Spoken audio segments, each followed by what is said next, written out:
Monotype. Welcome to Creative Characters for Monotype, a show where we meet the people working at the intersection of type and everyday life. I'm your host, Carl, and I'm here this week with my good friend, Charles Nix.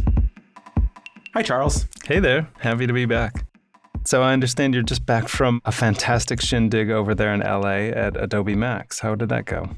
It was pretty wild. I'm still feeling the effects of a pretty amazing week in Los Angeles at Adobe Max. It was my first time attending this conference. And for anyone who's not aware, Adobe Max is a huge gathering of designers and creatives hosted by Adobe, where they talk about how great Adobe is. And in addition, there's a slate of amazing speakers and presentations to take in. So it was a really fun week. And for our listeners, stay tuned because we recorded a podcast on site. First time we've ever done this. We did a lot of field interviews with attendees at the conference. We met with some speakers and had some really interesting conversations. So stay tuned for that. That's fantastic.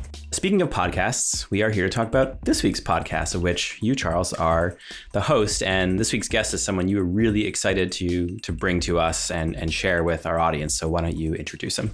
Yes, Craig Ward is, as I gushingly said at the end of the episode, one of my favorite designers, one of my favorite typographers. You know, traveling in typographic circles, I end up in the same room multiple times over a decade or so. And we meet and re-meet. But in the interim, I'm always looking at his work and just being steadfastly amazed at the quality of it, the thoughtfulness of it, incredibly well crafted. And whenever I see work like that, I immediately want to talk to the person who made it and sort of figure out where they came from, what caused them to think about design in this way. And I see them sort of essentially as machines that will continue to make beautiful work like this. And so I want to sort of take them apart and see how they tick. We had a great conversation that veered toward the end into something that I think a lot of people are interested in, and it is the way that NFTs and the blockchain will affect type and type commerce. Interesting. Yeah. Well, very excited to share this episode with everyone and super glad to have you back in the hosting chair. So without further delay, I'll turn it over to you, Charles, and Craig.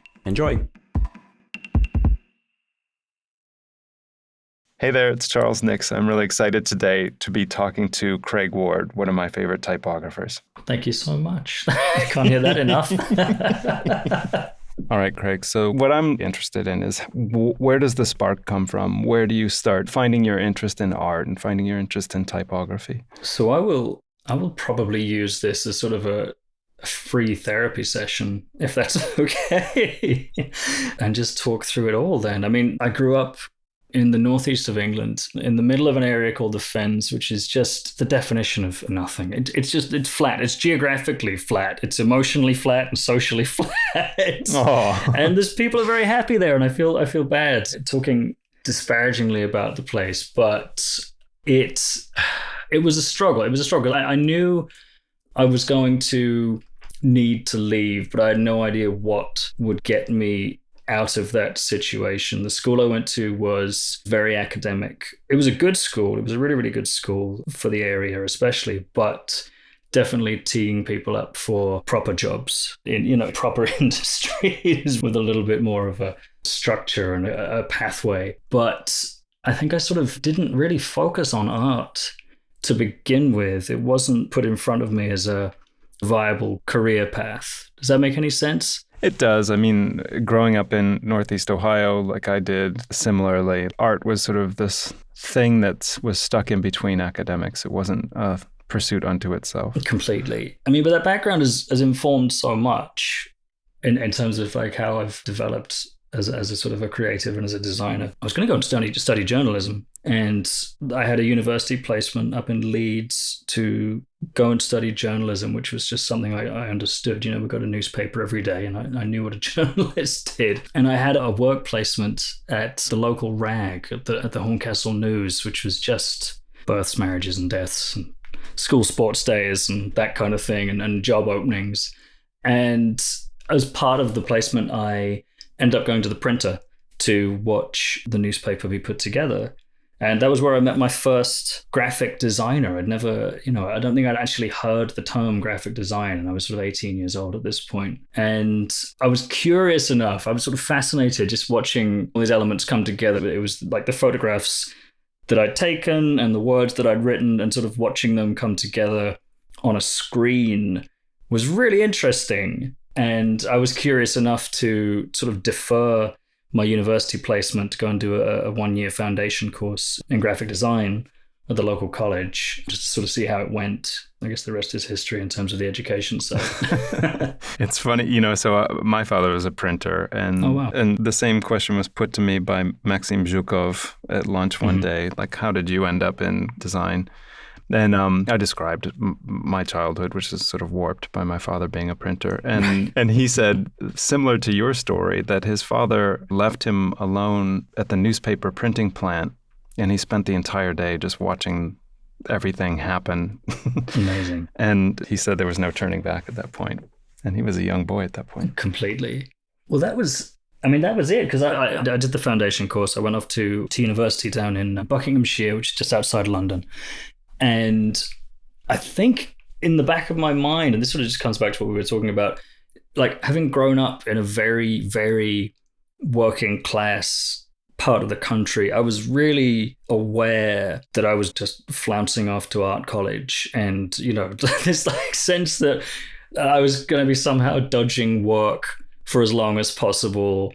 And when I got to university, it turned out they had a wonderful printmaking department. I didn't really get into it until the second year, and I kind of discovered these, huge printing presses and all the trays of movable type, and that suddenly, like, it was this physical thing, and it felt like graft. It felt like work because there was this physicality to it. It just felt like, oh, I could do this, and it would feel like I had I was producing something, and I wasn't just being an artist. Well, what did your parents do, mom and dad? Well, so dad wasn't around. Mom was very much around, and she did nothing but encourage me. She was great. There was no sense of her, throwing shade on me wanting to pursue something outside of, working in a factory or going into retail, which were really, the only options around where I grew up. So she was great. I think she was just very proud that I sort of wanted to get off to university and that I managed to do that as well. I think I was the first person in my family to go to university in about 3 generations, unfortunately. So I think there was like bragging rights there for mum. I'm loving it. I feel a kindred spirit now. Good. Having grown up in the sort of Rust Belt of the US. I think Ohio is probably a good, that's the most analogous thing I can think of in the US to where I grew up. It's really that Rust Belt thing. So you get to Buckinghamshire and you witness metal type for the first time, and you feel vindicated or justified in spending time working with type because it has physicality. What happens next? What happens next is we had a visiting lecturer, a gentleman called Henrik Kubel, who runs A2 type, and I'm sure you'll have seen some of their fonts around. Anyway, Henrik was pretty fearsome, and he would berate you if you didn't fill a sketchbook, week on week with ideas and doodles and just typography, because that was just kind of how he worked.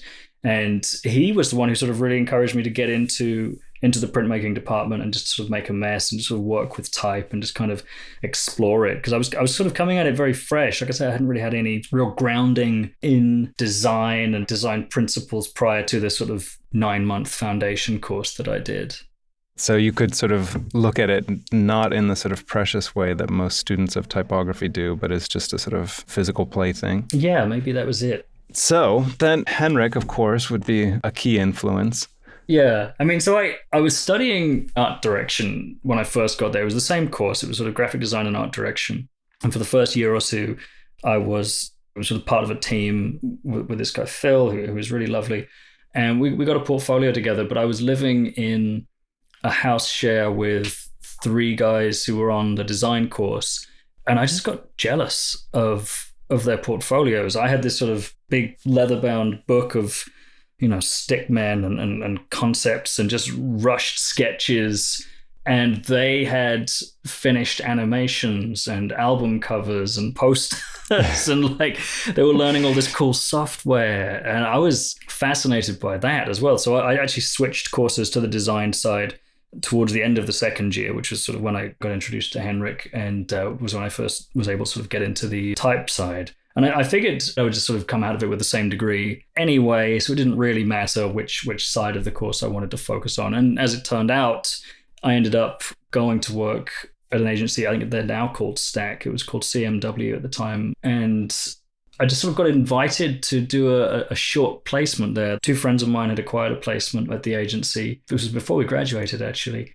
And I went in to help out. One of their designers was sick, so I kind of filled in and took part in a pitch for Porsche, which they won, and then they did the sort of the decent thing and offered us all jobs at the end of it. So that was it. And I was just thrilled because, you know, I was sort of barreling towards the end of my degree with no semblance of what was coming next, you know, nice sort of student debt and, you know, all that good stuff. And I couldn't really afford to do the placement circuit in London, you know, just hanging out in London, making no money whatsoever. I was already sort of loaned up to the hilt, basically. So the job offer came at a perfect time, and you learn something from every job, right? Sure. And I definitely learned. I learned more within the first 3 months on the job there than I had in the previous 3 years at university. Yeah, and you're shot straight out of the cannon there, working for Porsche. So it sort of immediately sets the stage of like, oh, I'm working for real companies that people know.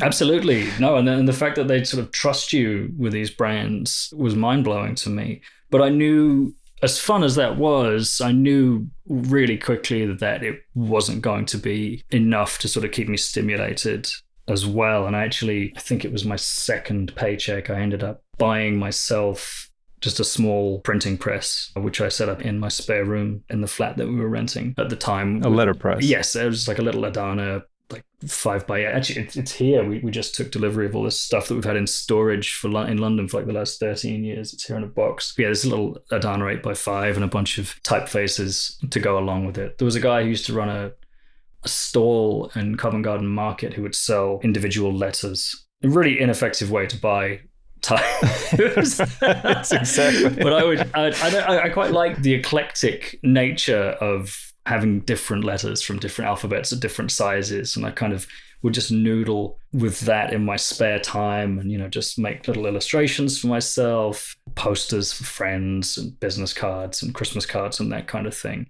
And that was kind of enough to sort of just keep me going, I think.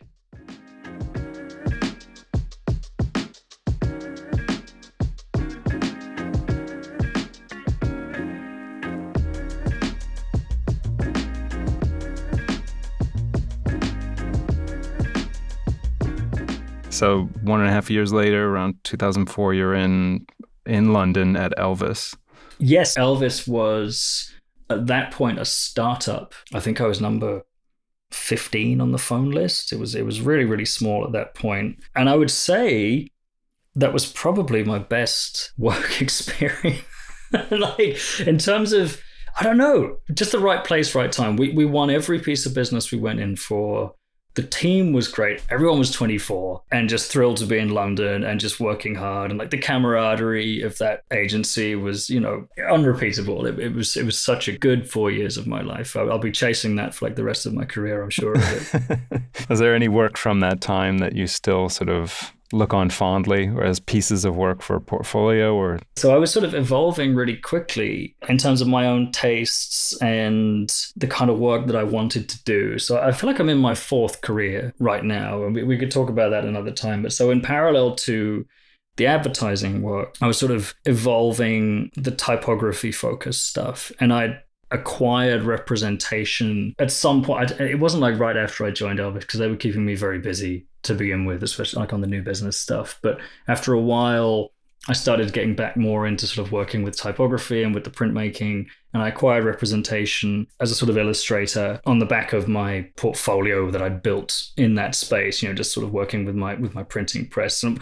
the work that I was getting initially, there's a really great British typographer, printmaker called Alan Kitching, and he was represented by the same company, and he was just at a point, I think he was like 70 something at that point, and he just wasn't really interested in taking on that many projects. So I was getting a lot of runoff from him. So projects for the New York Times and The Economist, The Guardian, you know, publications like that. I feel like there's always going to be a need or a want for that sort of work, that aesthetic, you know, that sort of gritty kind of textured letterpressed aesthetic. I think people just, you know, have such a soft spot for it in editorial. So yeah, it definitely reminds people that it is a there is a craft and there are people. Exactly. There are humans behind it. Yes, there's someone involved completely. So I sort of would pick that work up initially. And what I really enjoyed about working with letterpress especially were the accidents. And I was, not a great printmaker, and the setup that I had at home was not professional level. But the process of it and the way that you could set the same piece of type and print it 25 times and get a slightly different result each time, that randomness was really exciting to me. I liked that a lot. And so on top of the sort of letterpress work, I then sort of started to pursue other processes that I could juxtapose with, nicely set typography. So paint and ink and scratches and hair and flowers, anything I could put on a scanner, basically. Anything that would go on the scanner in the office was fair game. I just kept going with it. I really did. Yeah, it's funny. I remember that moment when things started becoming digital and chasing that same thing, that sort of variability of the letterpress or even Xerox imagery, where it was just like every time it comes out different. Absolutely. The edge is never the same. And there's so many variables with letterpress, the mistakes that can come from pulling off the paper too quickly, or I don't know, like an eyelash getting on one of the rollers, or some woodworm in the type, or anything. I don't know. There's like just so many factors that just bring this, uncontrollable factor. Right, which is, I think, to me, is one of the sort of remarkable aspects of designers, or the design mindset, is that most pursuits look for replicability, the ability to make the same thing over and over. We search for the exact opposite. Like, what is the thing that will be always different? That's it. I mean, I often, I don't know if I joke or if I'm deadly serious about it, but I often say that I actually feel like I'm a pretty bad designer, honestly. I've never been one of those pixel perfect designers who just needs to have absolute control over everything. That sort of starts to feel a little bit stale to me. So in that respect, I just don't feel like I belong in a lot of ways. Well, I mean, it's probably what sort of takes you from being a quote unquote middleweight designer at Elvis to a senior designer to head of design at Gray by 2009. So that's a big move from London to New York and a change of title. It was a huge move, a real roll of the dice on their part as well. And I was very grateful for it. So I entered, I sort of been building this portfolio focused on typography, and I entered that into the Art Directors Club Young Guns Awards. And it was that portfolio that sort of saw me be selected that year, sort of class of 2009. And at the award ceremony, I came over. I thought it'd be a nice excuse to just sort of come to New York and hang out. And my girlfriend and I, my wife now, we just came over and thought we'd just come sort of be in the city. And at the awards ceremony, a recruiter approached me and asked me if I'd be interested in working in New York. And she hooked me up at Gray, who she was recruiting for this sort of design lead role. And I went in with an iPhone because I was there on vacation. I wasn't prepped for this at all. And I came home with a job offer, which was very unexpected. And I was there 2 months later. And Gray was big ship, like the big agencies in London, even the very biggest, the sort of 400 or 500 people. And Gray at that point, 2009, was I think 1,200 people. This literal skyscraper up in the 50s somewhere on 3rd Avenue, I think. It was a big step up.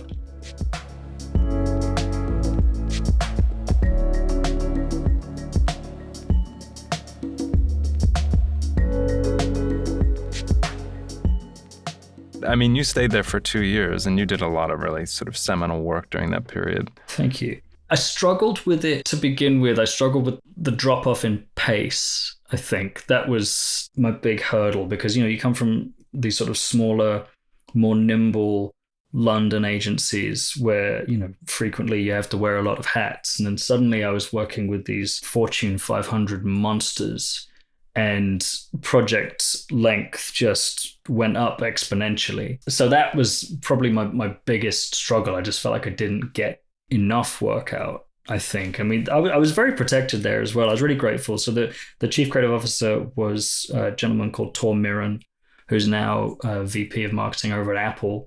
And my ECD was this guy, Todd Tilford. And they were both really, really good to me. They really didn't let the agency swamp me with work. There was always like can Craig work on this? Can Craig work on that? And they would be like the first line of defense saying, no, we've got Craig on this. So they really put me on the sort of the trophy accounts that they had, which would be the NFL, a few Diageo brands like Kettle One, Canon cameras and things like that. So yeah, I was very, very fortunate there. During that time, I'm imagining, you were not laying idle, that you probably were working on other stuff at the same time.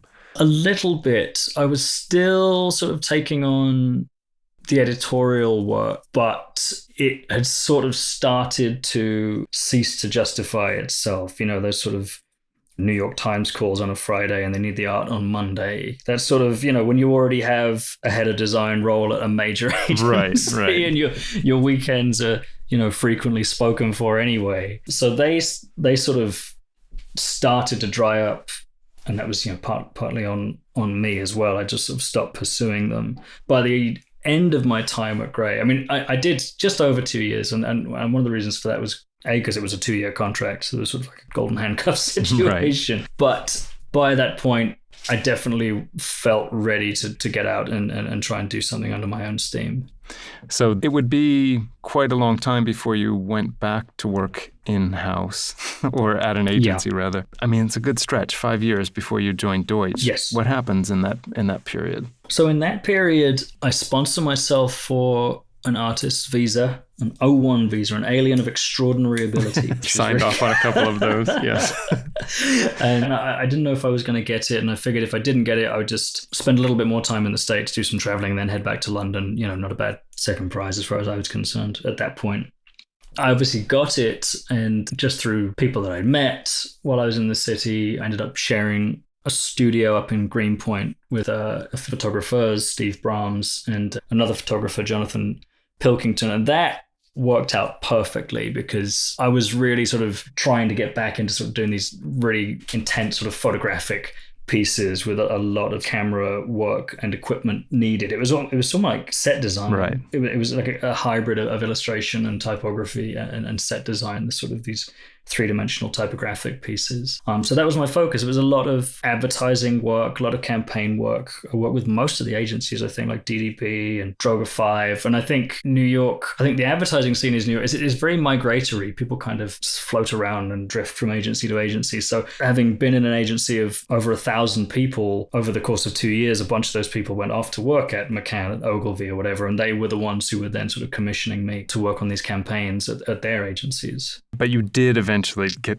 recaptured by the agency world for a year and some months, right? This is where the therapy session comes in, Charles. So to sit back and soak it up. So at that point, 2016, we were expecting our second child. Turned out to be a little girl, Autumn, who's wonderful. I was having a quieter year, and I think I just freaked out. I think I just felt like I need to be dad. I need to sort of, fall into that right. like provider role. That lined up with an approach from a creative director called Menno Klein, who's amazingly talented, probably one of the most awarded in industry, actually. He had commissioned me on a few projects while he was at DDB for like New York State Lottery and a couple of others. And he was now at Deutsch and wanted someone to come in and raise the bar within the design department and sort of hopefully pursue more pure design projects, like sort of branding projects and that kind of thing. So it felt like the stars had kind of aligned. It was a really nice salary, a good sort of cushy SVP title with all the trappings that came with that. And I felt like that was what I was supposed to do. Now, unfortunately, and it's no one's fault, but, I was running the studio. I did have live projects and it took a little while to wrap those up. So over the course of the summer, I think I accepted the role in, I think like a June or something. I joined towards the end of the summer, like 2 or 3 months later. In that window, unfortunately, they lost their two biggest clients, which would have been, who was it? PricewaterhouseCoopers and Samsung, I think. So I remember one of the first sort of leadership meetings I went into. One of the finance guys sat us down. He's like, yes, we're basically overstaffed to the tune of about $8 million. Oh, no. And he's like, we have two options. We either lay off the agency or we go on like an intense kind of new biz run. So that unfortunately meant that, me with a newborn baby and a new commute as well, because around this time we decided to leave Brooklyn. We bought a house west of the city in New Jersey. So I had this sort of new commute and a new baby, and I was very tired. And the job that I had accepted sort of just got taken away. We had to sort of fill this budget gap and go into a big sort of new biz mode. I mean, luckily that wasn't necessarily my problem. Like, they have a whole department hunting down, prospects 24/7. But the problem that I had was I was now a father of two, being asked to work the same hours I did when I was 25, which was just no longer a good lifestyle. Not a good fit. No, it was just not where I was at. So again, I kind of gave it the year. Menno left. He went off to another. I mean, he's just like gone from strength to strength. He's done really well. There was a moment where I thought about going with him, but I think I'd already decided I didn't want to do the agency thing again at that point. It wasn't a good fit lifestyle wise for me. From there, it seems you become the permalancer of note. You're at Aesop, you're at Wall Street Journal, you're at Verizon, and I mean that takes you right up to now, like right through the pandemic and Absolutely. On our doorstep. Yeah. So post Deutsch, I've kind of sort of fallen into this new role. So this is sort of, career number 3, I guess, if we're going to sort of talk about it like that. So before I went to Deutsch, I'd started to pick up smaller, more pure design projects outside of the making type out of ice and popcorn kind of briefs. And that was, also partly on me, because I remember very specifically there was one project I was working on. I was working on a campaign for Prudential, and I can't remember the headline, but I was crawling around on my hands and knees making this headline out of popcorn, like 7 feet wide. And there was a sort of 28-year-old art director stood over me barking about kerning, and I was like, this is not what I was trying to do here. This was not what I wanted to do. So I'd started to explore looking at custom typefaces and more sort of pure design work, and I'd sort of pursued that kind of work and built up a portfolio in that space. And part of that came from a lovely lady called Jean McCartney, who was head of art at Calvin Klein, and she had reached out hoping to buy just a font that I had designed for myself and kind of put on my website and on my Instagram, whatever. And I said, well, absolutely, of course. This was for a new fragrance that they were putting out. But I said, well, that's in the bank. Why don't we just treat it as a little exploratory, and we'll see if we can do something else as well. And she was thrilled with that. And we ended up cutting a custom font for them. The fragrance was called Dark Obsession. That's it.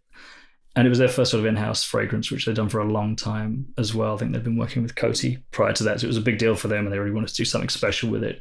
Anyway, once I had that project in my back pocket, Calvin Klein came back a lot. I think I'd done maybe a dozen or more projects with them over the course of the next sort of 3 years at all sorts of levels, sort of some a little bit more in depth, some just a single word mark, some a full typeface, some just a campaign design, exploratory, that kind of thing.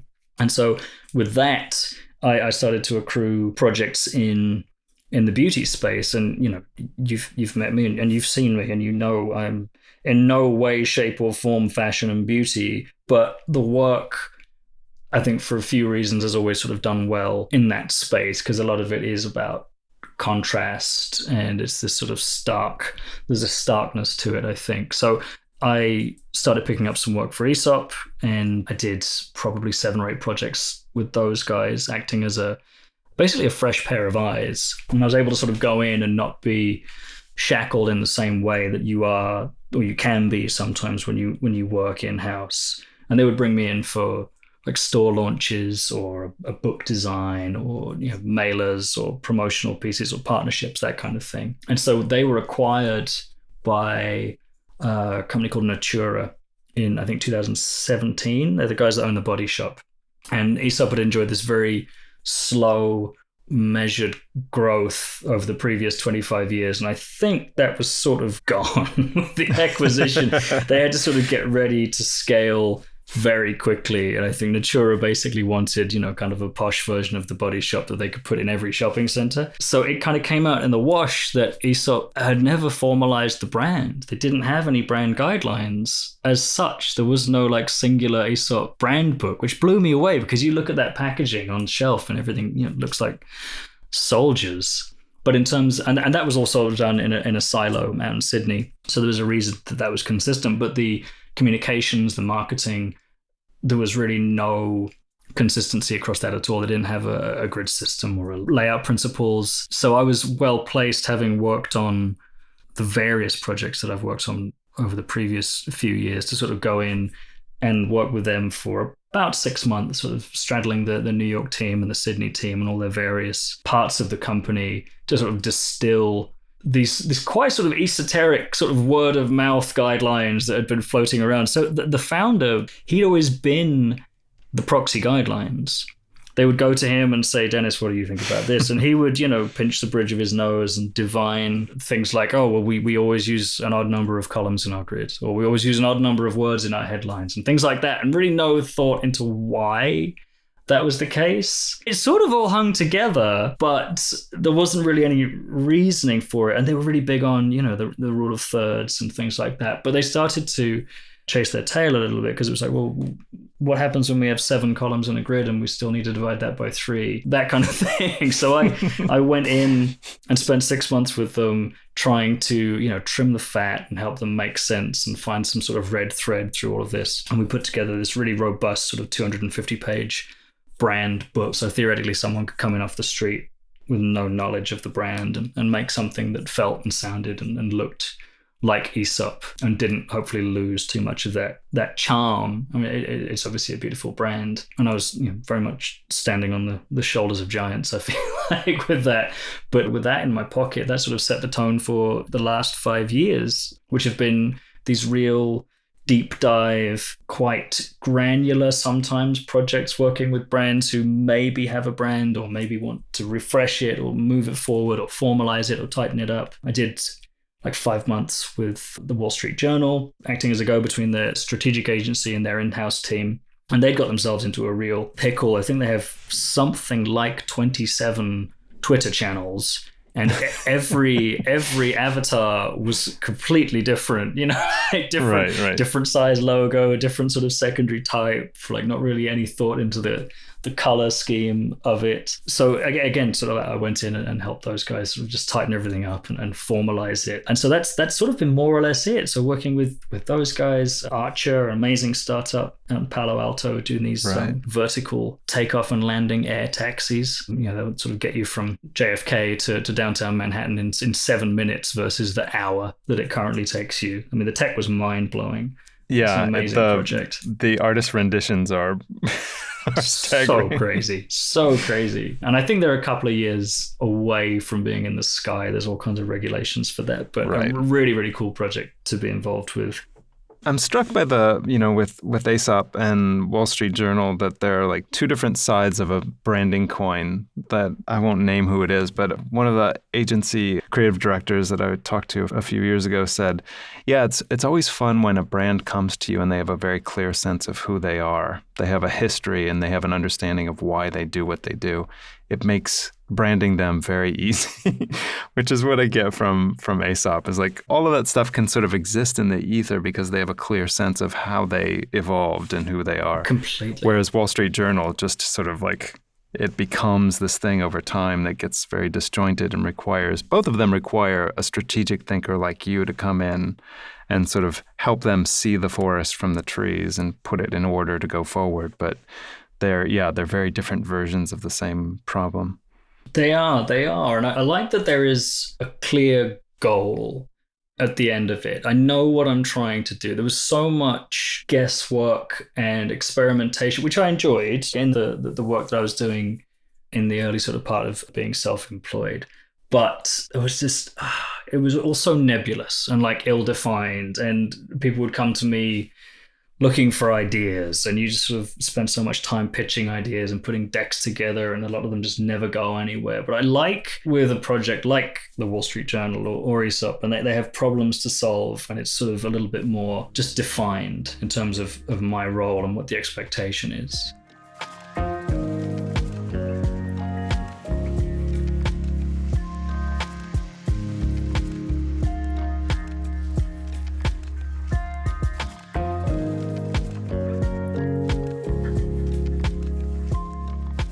I want to ask something about the work you did with Verizon, and specifically the sort of dimensionality and animated Neue Haas-Grotesk pieces in that work, or the work that you show on your site. How much of that did you have a direct hand in? So I would say, I mean, outside of the animation, 99% of what you see on my website kind of came off my screen. I really only feel comfortable sort of sharing work that I've personally been responsible for. Verizon had this very rigid set of guidelines that didn't actually give them enough flexibility. It was sort of a little bit too far in the other direction. And they wanted me to come in and sort of help them find some way to bring like seasonality to their comms. And, you know, they touch, as a brand, they just touch so many things in terms of sponsorship, you know, like the Oscars, the Super Bowl, and they're in, you know, music awards, that kind of thing. And so they were looking for someone to come in and help them work out how they were going to turn up to these different parties. You know, they wanted to dress appropriately, and the sort of the uniform they'd been given just wasn't quite working. So I went in with that as my remit, and it sort of became clear that maybe they were happier where they were, having a little bit more, like a little less flexibility, because they were sort of in the process of building this in-house department there at an agency called 180, which a friend of mine is the chief creative officer at, and they do great work. Anyway, I kind of got co-opted towards the end of the exploration into this Met Unframed sponsorship, which was an amazing project, and that's sort of very much born out of the times we were living in, which was the pandemic. So this whole thing was sort of put together in the early days of that, where they built this sort of immersive augmented reality, kind of like a distilled version of the Met that you could go and explore and really get up close and personal with these paintings and explore them in different ways. And they kind of 3D scanned all these sculptures, and it was a really, really cool project. And we were sort of trying to take art to the people at a time when they were not able to see the art in person. You know, the Met was closed like everywhere else was.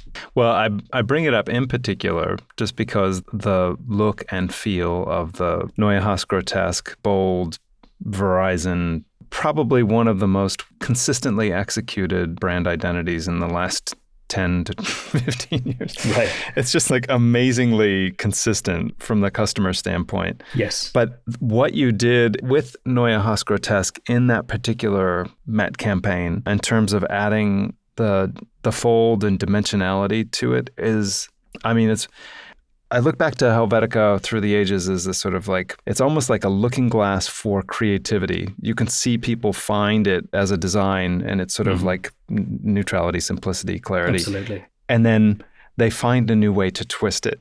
And when I saw that work, I was like, oh, Craig found a new way to twist Helvetica, to twist Neue Haas-Grotesk, to make it do something different. And it's both a fresh twist on what Verizon was doing, but also a really sort of cool look at how Helvetica can play a different, or Neue Haas-Grotesk can play a very different role, be a different character.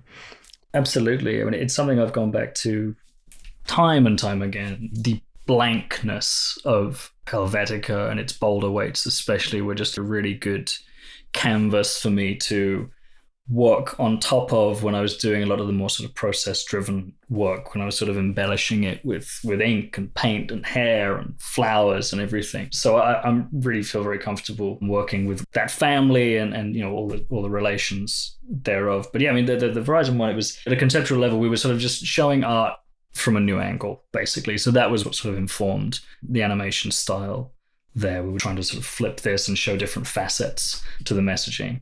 Oh, I love it. It literally takes a brilliant turn. It pleased me so much to see it. I mean, and it probably is not the most interesting thing that you've done. I'm saying that from your standpoint. I mean, to me, it is one of the more interesting things. It's interesting because I knew it was like a good idea but I didn't know it was going to be, because it was so well received. I think it picked up awards at every show. I think it got like Cannes Lions and D&AD and one show, like everyone in various categories. Some were for craft and some were for, like digital experience and that kind of thing. But it was really well received. So it's nice to be, part of projects like that. And it was so unexpected as well, because it just wasn't what I'd gone in to do. Right. Well, let's talk about unexpected and pandemic Instagram work in the in the brick font thing, which I think probably surprised you how much it was taking off and how much people were responding to it. It's funny, isn't it? You never really... I feel like probably the work that's done best for me in terms of, I don't know, like promotion or sort of getting my name out, it's always been sort of self-initiated projects. And I don't know, I guess I've just got a good filter for knowing which ones are worth pursuing. So the brick font, I think, would be the sort of latest example of that, just like a little itch that I wanted to scratch. And it was something I thought I would just do with my kids, just kind of involve them a little bit. And there wasn't a huge concept behind it. There was this sort of sense of, can I teach my kids a little bit about typography? How many parts does it take to make a typeface? That kind of thing, thinking about modular design. And it kind of became something else, and it just picked up steam really quickly. And I think within 3 weeks it already got more Instagram followers than the account I'd had for 12 years prior, or whatever, 10 years before. So that's kind of sobering. It's like, oh great, I'm one of those guys. It scratched such an itch for typographers. I mean, it cut through the doom scrolling for typographers. Everyone who makes type or is in love with type probably thought at the same time, oh, it was right there all along. It was right there. But especially when you started anti-aliasing the type in Lego, it was just like, oh yeah, I'm home. This is a nice place. It was very zen as well. Like that whole process was just really nice. And that, I don't know, I got it down to a bit of a, probably take like an hour to do each one, but it was like a nice quiet hour if I wanted to just like not be designing or something. And I got a good process going there. But I mean, really fun. I mean, again, I had no expectation on that project. It was just something I thought I would do and see what happened with it. And I found out today it picked up an award in the Communication Arts Typography Annual, which is good. So, of course it did. Of course it did. Yeah.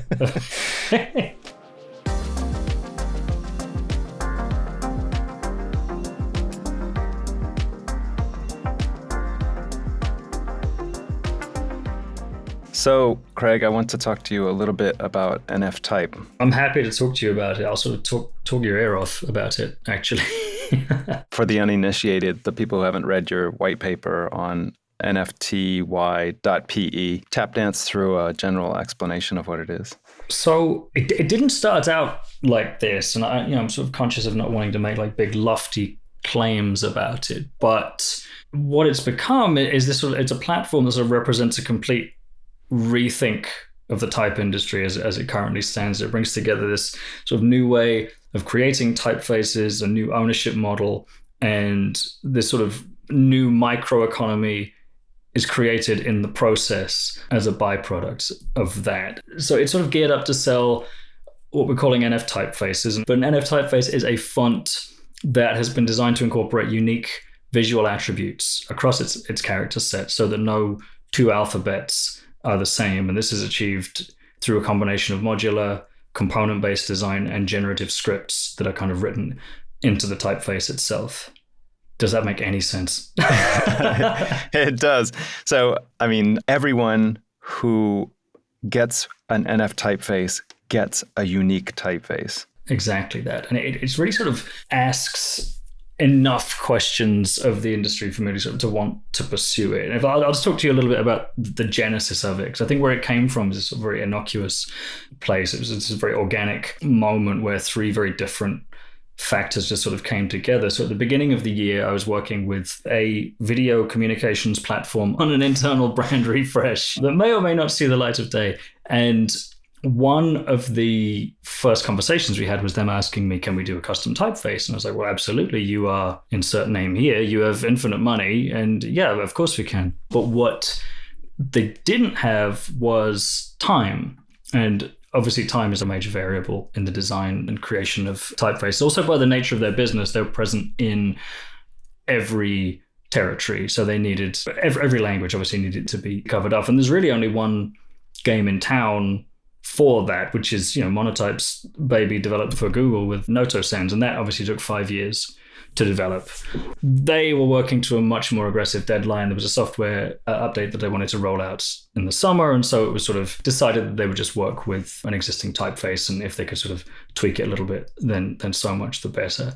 So that did just sort of get me thinking, well, isn't that interesting? It's 2022 and there's still really no way to effectively expedite the creation of typefaces and type families. There is still this sort of, time commitment.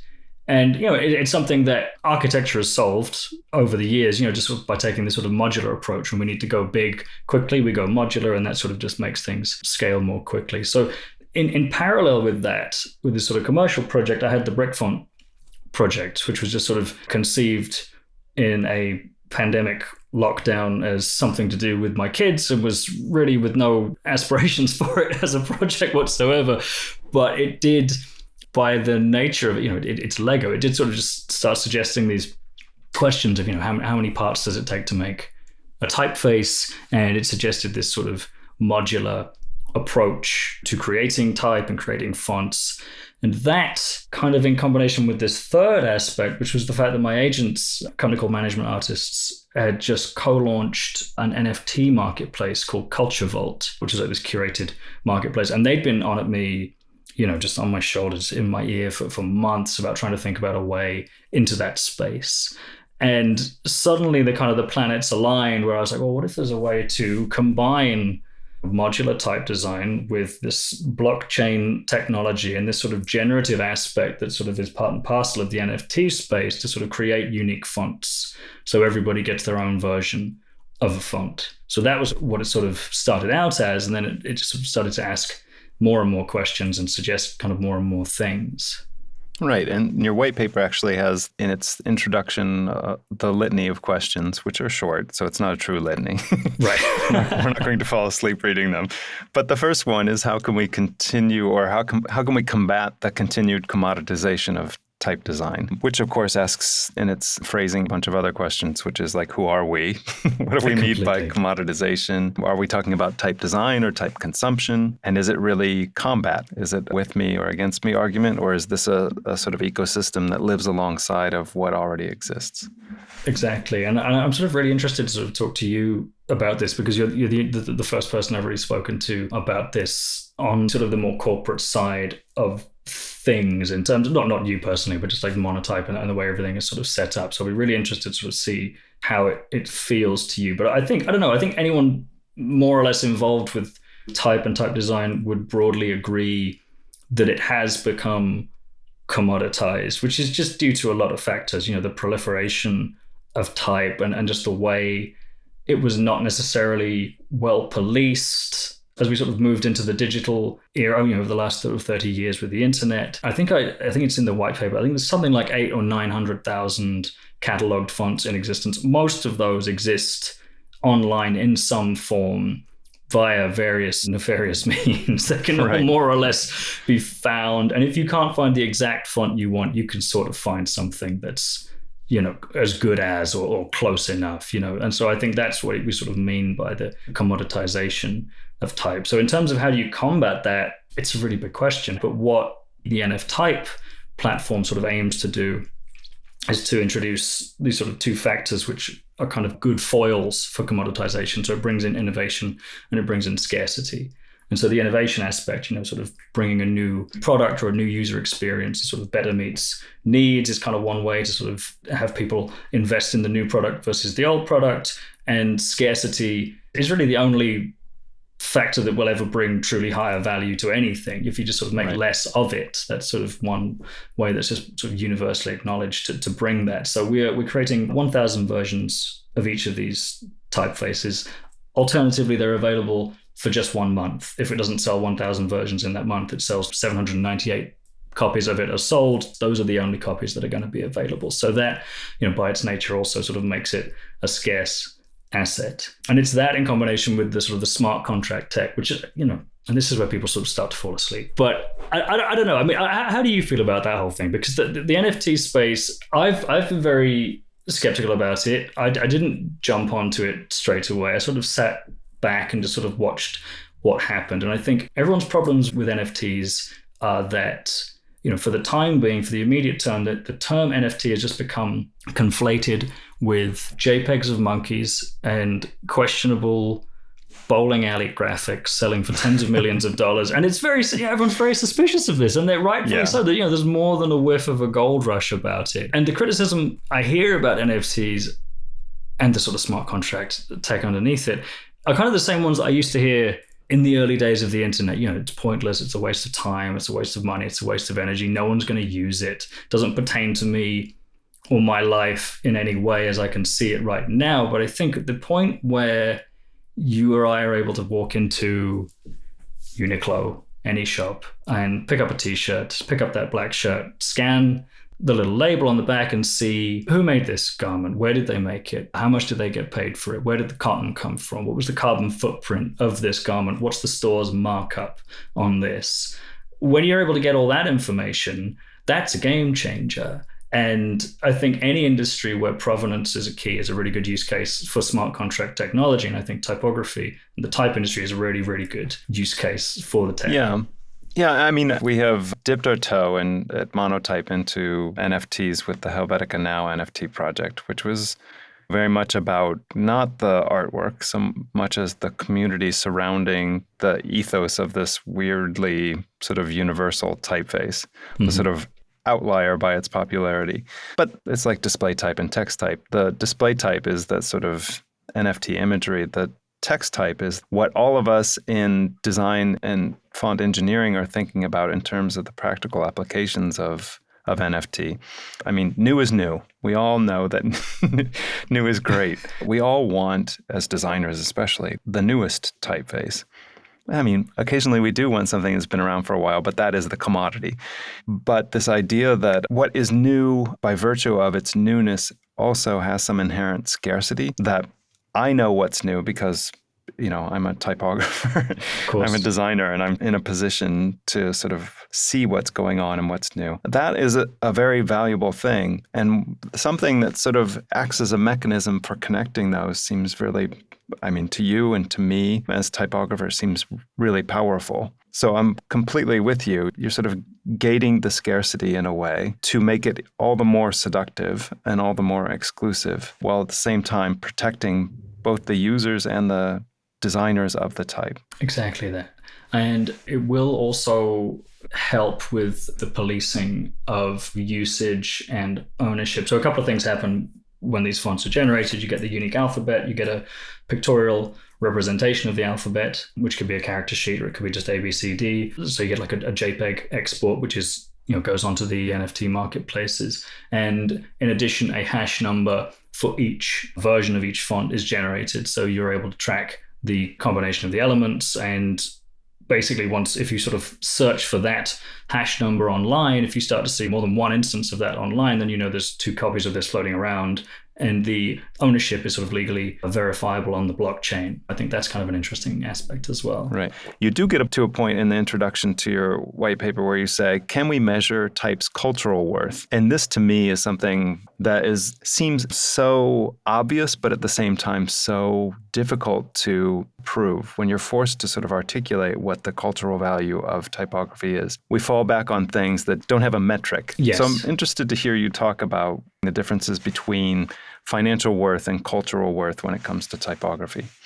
We'll see if those two are actually not so dissimilar, if the cultural worth and the financial worth sort of ends up being more closely tied than we might think. But I think every now and again, a font transcends the design sphere and just becomes part of the public consciousness in a way that I don't expect the public to necessarily pay attention to typefaces. But if suddenly we change the Stranger Things title sequence, everyone would realize that we were not using Bingiat. Or, if they suddenly changed the signage in the New York subway, everyone would suddenly realize that's not Helvetica Bold. Then they would just be very, very aware of that. So I think there's just those instances where type kind of just gets out into the general consciousness in a different way. And I think also, say somebody purchases one of these NF typefaces And the ownership model that sort of comes along with this, sort of placing the designer as the owner of the font, will be really interesting to sort of see what happens, because they are then able to relist the font for sale down the line. I mean, I follow you obviously on typography or typeface attaching itself to a larger cultural force. I'm more excited about this sort of undercurrent that you're bringing up here, that the typeface itself, its sort of objectness as it becomes an NF type, has the potential to itself become a cultural force. Completely. Yeah, I think so too. I mean, there's the sort of is aspect of large brands that spend a lot on typography are large brands, and for them, typography matters. And so the return on investment is quite obvious. They spend on typography and they reap the rewards. As things sort of get down in the food chain, it's more difficult to sort of make that one-to-one comparison of the cultural worth of it. But when you go past that to the idea of graphic designers being compensated for their role in the sale of typefaces to customers, which, you know, this is how Madison Avenue was built in the 50s and 60s. Like everything was a markup, and the markup was what built those Madison Avenue agencies. It seems that some designers and agencies now fear calling out typefaces as a line item or as a sort of necessary aspect of doing business. I suppose I'm wondering aloud whether you believe that NF type will be able to spark that in designers again, to sort of understand that they are these cultural mediaries who are bringing their taste and curation to their customers and demanding essentially what is necessary of that talent, the markup.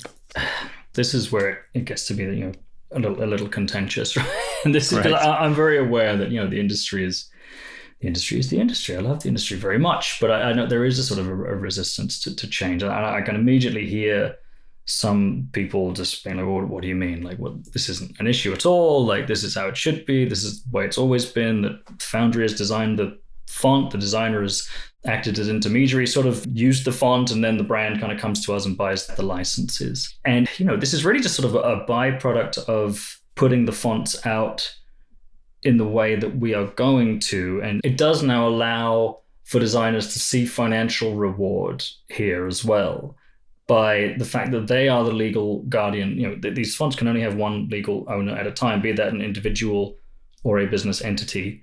And so if a designer uses a font in a branding project and the brand wants to purchase licenses for that font, they will buy the font from the designer versus the foundry. Smart contract will allow a percentage of that sale to go back to the originating foundry, but basically the designer has kind of acted as a broker here, and they will be compensated for that sale. So that, and you know, that's like a contentious issue. I'm sure there's going to be people who will cheer that and people who will be like, that's absolutely ridiculous, that doesn't need to happen.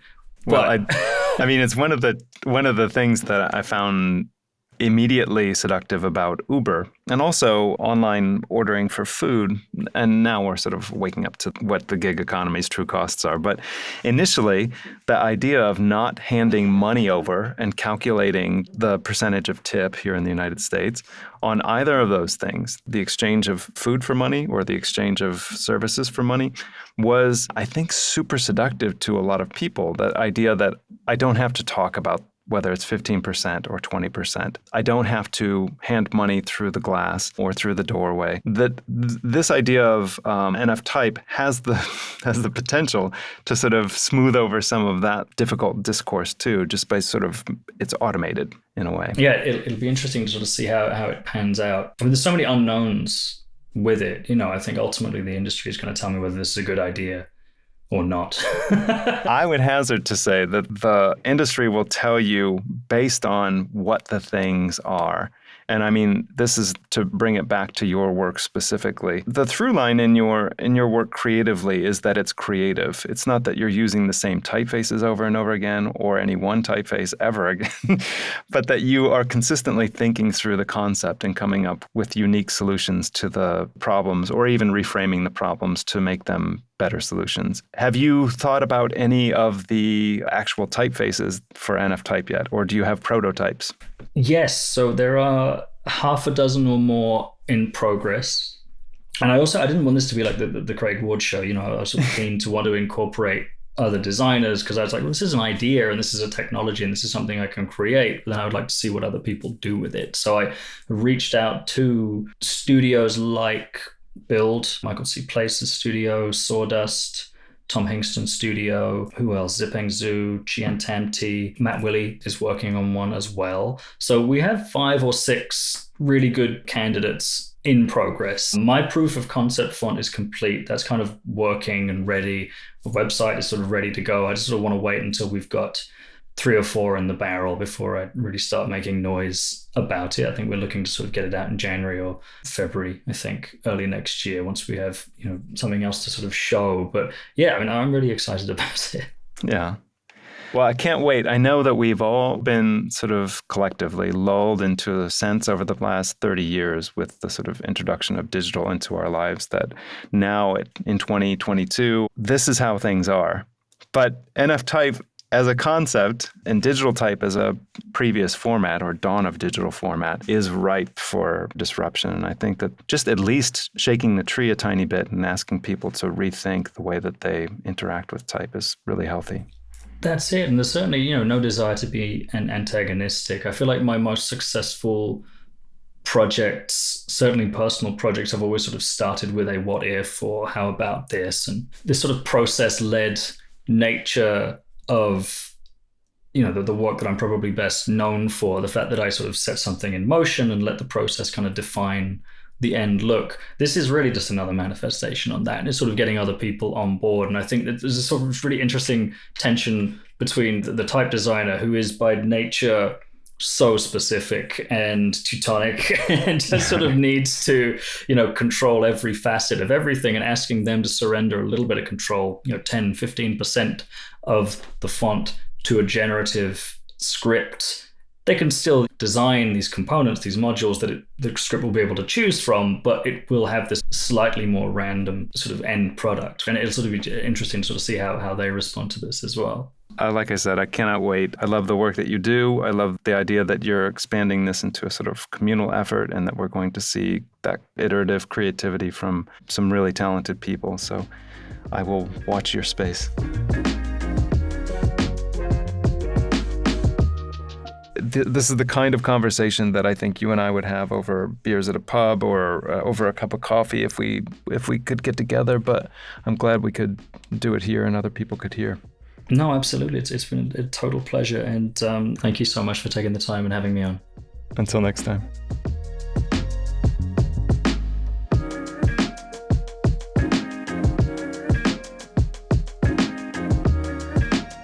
Thanks for listening. Craig Ward is a pretty busy guy, so you can check out his work in a number of different places. On Instagram, you can find him at Mr. Craig Ward, at ward.studio, and at brickfont, BRIK font, where you can find his Lego typography. Or check out his websites, www.ward.studio, words are pictures, one word, .co.uk, and www.nfty.pe. That's nfty.pe. As always, look for a link to our blog post in the show notes of this episode, and check out monotype.com/podcast to read about all of our prior guests. If you've been enjoying our podcast, please go to Apple Podcasts or Spotify to rate and review. If you really like us, we'd love for you to subscribe to the show and share us with your friends. Creative Characters is a production of Monotype, Angelino Audio, and Marie Tabarez. We'll be back with more episodes soon. Take care, everybody.